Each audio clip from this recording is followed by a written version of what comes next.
Hello, good people. We're going to continue this series on Joe Kennedy. David Nassau, Joe Kennedy's biographer, recently, despite the rumors, he said, he and other biographers haven't found much solid evidence that he made his fortune through bootlegging, he being Joe Kennedy. However, there were witnesses and buyers of this liquor who state that they bought their liquor from Kennedy during Prohibition. They were various mafia characters that came out of the woodwork to back it up. The accusations that Kennedy was a bootlegger, such as Al Capone's piano player. He said he overheard Al Capone and Kennedy speaking about this. There were conversations with another Chicago mobster's wife who claimed her husband had a meeting with the Kennedys. Just because these people were mafia folks doesn't really mean that they're invalid or inaccurate. We just have to find some accuracy. And how do you do that after all of these years?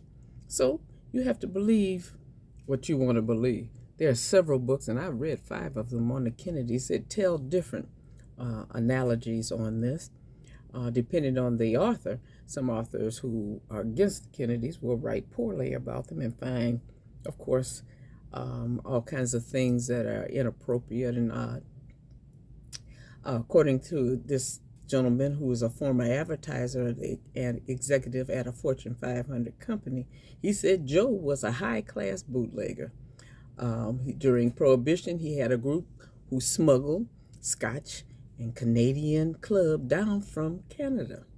He was also a philanderer and had affairs with movie stars such as Gloria Swanson, a beautiful lady. History is in the hands of the writer, good people, and the writer can manipulate anything. According to Napoleon Bonaparte, he is credited as saying that history is a set of lies that we agreed upon, or a statement we agreed upon, that gives rise to the concept that is put forth as fact, and can be fiction or the truth, for which there is very little support.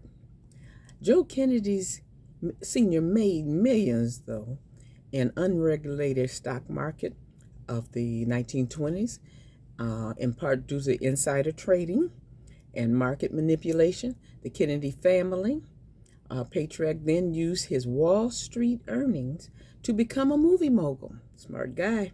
After purchasing a failing Hollywood studio in 1926, he consolidated companies that churned out low-budget movies, made them more efficient and solid for big profits. Consequently, he made his real money, really good money, in Hollywood, reorganizing and refinancing several of these studios that became RKO. His family, we're going to discuss them on the next go-round of this series. Look him up. He's interesting. There's several books.